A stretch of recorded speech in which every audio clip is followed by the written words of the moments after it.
Agaseke k'amakuru mu karere ngapfunduriye muri Kongo Kinshasa. Repubulika ya Demokarasi ya Kongo yatangaje ko igiye gukurikirana umucamanza Joseph Kabila uwahoze ari perezida wa Kongo ushinzwe ubugambanyi bwo ku rwego rwo hejuru ku gihugu mu ntambara gihanganye muri nyeshyamba za M23. Ibyo bibaye nyuma y'uko bitangaje ko Kabila asubiye muri Kongo Kinshasa anyuze mu burasirazuba bwa Goma hagenzurwa na M23. Minisitiri w'ubutabera Kongo Constant Mutamba yavuze ko yategetse umugenzuzi mukuru w'ingabo za Kongo FARDC n'umushinjacyaha mukuru wo mu rukiko rusesa imanza gutangiza icyo gikorwa. Ishyaka rya Kabila n'uryahagaritse gukorera mu gihugu.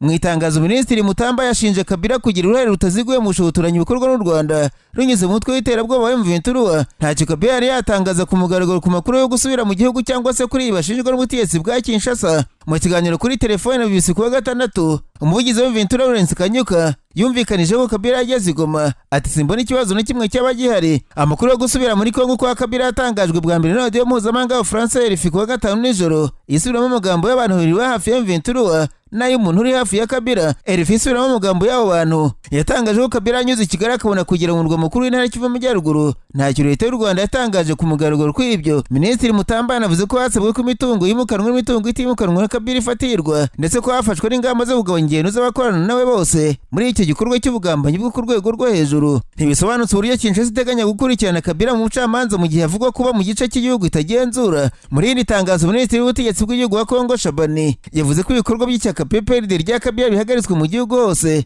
kubera uruhare uyu mukuru waryo ashinjwa kugira mu ntambara. Kabila w'imyaka 53 usanzwe ari umusenateri wa Kongo yategetse igihugu imyaka 18 ubwo yari afite imyaka 29 nyuma y'uko Laurent Desire Kabila yaramaze kwicwa arashwe ubwo watangiraga 2012 n'utwe M23 warwanyaga ubutegetsi bwa Joseph Kabila watangiye ugizwe hari n'abahoze ari abarwanyi b'undi mutwe wa CNDP wa General Ruhankunda washinjwa gufashwa n'u Rwanda ibyo u Rwanda rwahakanye. Intambara hagati ya FARDC na M23 yongeye kubura mu mpera z'umwaka wa 2021 mu buryo buzwi. Kabila yaheruka muri Kongo mu kuza kwa 2023 ubwo yavaga mbere y'amatora. Umuvugizi wa Barubara Nzimbi yatangaje kenshi ko Kabila yavuye mu gihugu ku mpamvu z'amasomo muri kaminuza ya Johannesburg muri Afurika y'Epfo.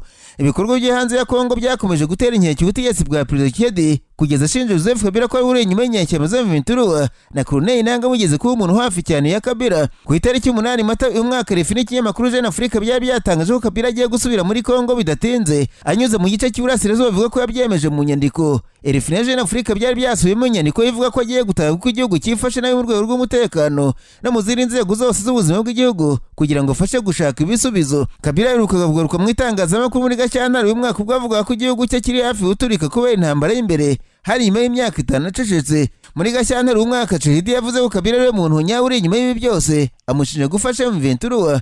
Mu kumusubiza muri Werurwe Kabila yavugiye abanyamakuru muri Afurika y'Epfo ko yaza kuba yifatanyije na M23 ibintu byari kuba bitandukanye cyane nuko bimeze uyu munsi. Mu kiganiro n'abanyamakuru kwa kane Masudi Boros umujyanama mukuru wa Perezida wa Amerika Donald Trump kuri Afurika yavuze ko u Rwanda rugomba gukura ingabo zarwo ku butaka bwa Kongo na M23 gashyira intwaro hasi. Umutwe w'inyeshyamba za M23 urwanya ubutegetsi bwa Kongo Kinshasa wumvikanije ko Kabila wahoze ari perezida w'icyo gihugu yageze muri Goma umugenzura nyuma y'icyumweru kirenga avuze ko agiye gusubira mu gihugu anyuze Iburasirazuba. Abajijwe niba yakwemeza ko Joseph Kabila yageze i Goma, umuvugizi wa M23 Lawrence Kanyuka yabwiye ati simbona ikibazo na kimwe cyaba gihari. Kanyuka yakomoje ku ngingo 30 y'itegeko nshinga rya Kongo avuga ko umuturage wese w'icyo gihugu afite uburenganzira bwo kujya bashaka no kwisanzura mu ngendo. Ati Perezida Joseph Kabila n'umuturage wa Kongo Kinshasa cyo kimwe nanjye kandi simbona impamvu yo kuba yabari Goma bikwiye guteza ikibazo na kimwe. Ingingo ya 30 y'itegeko nshinga rya Kongo Kinshasa ryo 2006 nkuko ryavuguruwe 2011 ivuga ko umuntu wese uri ku butaka bw'igihugu afite uburenganzira bwo kuhakora ingendo mu bwisanzure, kuhatura, kuhava no kuhagaruka mu buryo buteganywa n'amategeko. Nta munyekongo n'umwe ushobora kwirukana ku butaka bwa Repubulika ya Demokarasi ya Kongo, guhatirwa guhunga no guhatirwa gutura hatari we hasanzwe. Icyakora nta gihamya nakuka yerekana ko bwana Kabila barageze muri Goma nk'uko ubutegetsi bwa Kinshasa bwabigendeye bumufatira ibihano. Ndetse n'umunyamabanga mukuru w'ishyaka rya Kabila ryahagaritswe yavuze ko leta Tshisekedi ihuzagurika, ahamya ko baremye igihuha ko Kabila ari Goma bagamije kumwitendekaho. Nasimbukiye muri Tanzania abanyamakuru bicaye imbere ya mudasobwa barandika. Manitswe amadini ya Kristo muri Tanzania yasabye abanyapolitike kubariza indangagaciro z'amadini bakagira amatora aciye mu mucyo n'ubwisanzure kandi bubarizwa uburenganzira bwa muntu. Muri Tanzania igihugu kiritegura amatora ya perezida mu kwezi kwa 10 uyu mwaka. Mu gihe buri amezi nibura 5 aya matora akabaho, abanyamadini basabye bazayitabira ko bakwiye kwitwararika amatora akazaba mwituze. Abanyamadini muri Uganda babisabye abanyapolitike kuri Pasika mu misa n'amateraniro byasemwe kuri uwo munsi. Ikinyamakuru The Citizen cyavuze ko umukuru w'idini ry'abaruteriyene muri Tanzania yasabye abantu bose bashaka kuzitabira amatora kwibukura urusengero akabarambikaho ibiganza amatora akazagenda neza. Muri Tanzania umwuka utangiye gushyuha mbere y'amatora ari mu kwezi kwa 10 uyu mwaka, abarwanya ubutegetsi batangiye kuvuga ko byanze bikunze ishyaka CM rizayiba. Nk'ubu mu ishyaka Chadema ryatangajwe ko kuwa gatandatu umuyobozi waryo Tundurusi wafunzwe ukurikiranyweho icyaha cy'ubuhemu yimuriye mu yindi gereza nyuma y'umunsi umwe. Ishyaka rye rivuze ko ryamubuze. Ibirego Tundurusi aregwa byongeye gutuma benshi bongera gushungura Perezida Samia Suluhu Hassan ku bijyanye n'uburenganzira bwa muntu igihe azaba yiyamamariza kongera gutegeka igihugu mu kwezi kwa 10. Perezida Samia Suluhu Hassan yakunze kuvuga ko guverinoma yiyemeje guharanira uburenganzira bwa muntu n'imiyoborere myiza. Umuvugizi w'ishyaka Chadema rya Lisu yavuze ko abayobozi b'iryo shyaka bahuye n'abayobozi b'urwego rushinzwe amagereza muri Tanzania bakamenyeshwa ko yimuwe. Umuvugizi w'iri shyaka Brenda Rupia ati Chadema irashaka kumenyesha rubanda ko Lisu yimuriwe muri gereza ya Ukonga. Umuvugizi wa serivisi z'amagereza muri Tanzania Elizabeth Mbezi niyitabye telefone ubutumwa bugufi busaba ibisobanuro nk'uko bitangazwa n'intaramakuru by'Abongereza Reuters. Kuwa gatanu Chadema yavuze ko abayobozi b'ishyaka abunganizi ba Lisu n'abagize umuryango we bagerageje kumugeraho muri gereza mu murwa mukuru Dar es Salaam aho yari afungiye kuva ku itariki 10 ariko baramubura. Nararanganisha amaso abanyamakuru byandikirwa ubundi abanyamakuru bakiza amakaramu ku mpapuro barandika. Banitswe Perezida Evariste Ndayishimiye umukuru w'igihugu cy'u Burundi aherutse kugaruka ku nzira y'umusaraba yanyuzemo ariko ntiyacika intege ubwo ari umwana w'umuhanda mu gihugu cya Tanzania. Perezida Ndayishimiye muri iki kiganiro n'umuyoboro wa YouTube witwa Intumwa bigaragara ko ari ikinyamakuru cye yashinze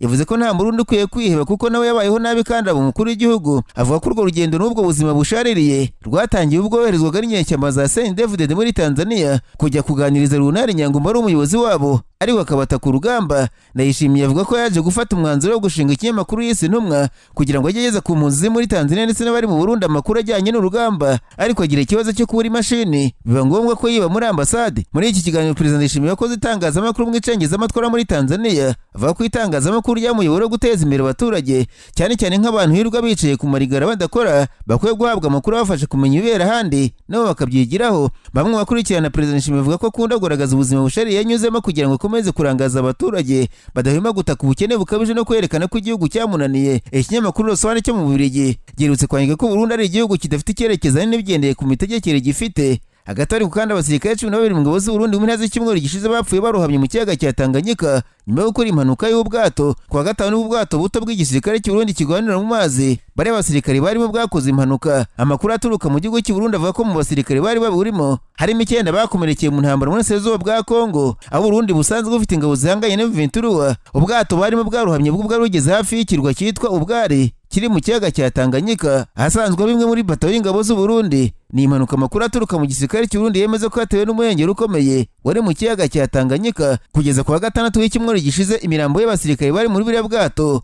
nta n'umwe wari wakabonetse nubwo ingabo z'u Burundi zirwanira mu mazi zari ziriwe zibashakisha. Agaseke k'amakuru mu karere ngapfunikire muri Uganda abanyamakuru bakoze jwa muri no barandika. Banditswe Musenyeri wa Kampala se Mugere yasabye abanyayuganda guhagurukira abo yise abakire barembeje urubyiruko rwa Uganda bahiyobye bwenge. Yavuze ko igihugu niba kidahagurukiye ibyo biyobye bwenge cyicare igisasu kizaturika igihe icyo cyo cyose. Ikinyamakuru Daily Monitor cyanditse ko Musenyeri se Mugere yasaba abategetsi na Kiliziya gufasha abakiri bato gukorera teori babwira ko abategetsi bejo hazaza, ariko agasanga atari byo ko niba batabafasha gukumira ibyo bwenge ejo babatega batazahageza. Uyu Musenyeri Gatolika yavuze ko abakire mu gihugu bakwiye gucungwa kuko aribo binjiza ibyo bwenge mu gihugu kuko bihenda bafite amafaranga bakabishukisha abakiri bato. Musenyeri se Mugere yavuze ko asaba inteko ishinga amategeko n'imiryango itegamiye kuri leta muri Uganda asize abanyamadini bagenzi be bagahaguruka kuko urubyiruko rwa Uganda rwugarijwe n'ibyo bwenge kandi buri wese arebera nkaho nta cyabaye. Ibinyamakuru Daily Monitor NTV berutse gukora inkuru zicukumbuye bigaragaza ko muri za kaminuza muri Uganda habaye indiri y'ibyo bwenge kandi ari ubucuruzi buri mu maboko akomeye cyane.